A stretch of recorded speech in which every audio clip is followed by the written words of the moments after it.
എൻ്റെ പേര് രാജേഷ്.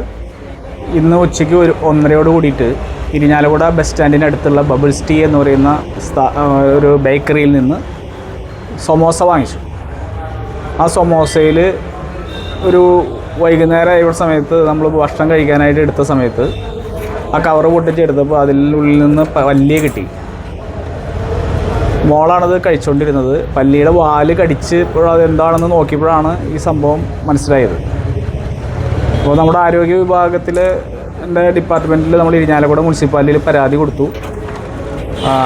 അവിടുത്തെ അനൂപ് സാറ് അതിൻ്റെ തുടർ നടപടികൾ സ്വീകരിക്കാമെന്ന് പറഞ്ഞിട്ടുണ്ട്. സാർ അവിടെ പോയിരുന്നു. CCTVയിൽ നമ്മൾ വാങ്ങിച്ചതിൻ്റെ ഡീറ്റെയിൽസൊക്കെ കണ്ടു എന്ന് പറഞ്ഞു. പിന്നെ നമ്മൾ ഗൂഗിൾ പേ ആയിട്ടാണ് പേയ്മെൻറ്റ് കൊടുത്തത്. അതിൻ്റെ ഡീറ്റെയിൽസും സാറിന് അയച്ചു കൊടുത്തിട്ടുണ്ട്. ആരോഗ്യ വിഭാഗത്തിലേക്ക് നമ്മൾ പരാതി അയച്ചു കൊടുത്തിട്ടുണ്ട്.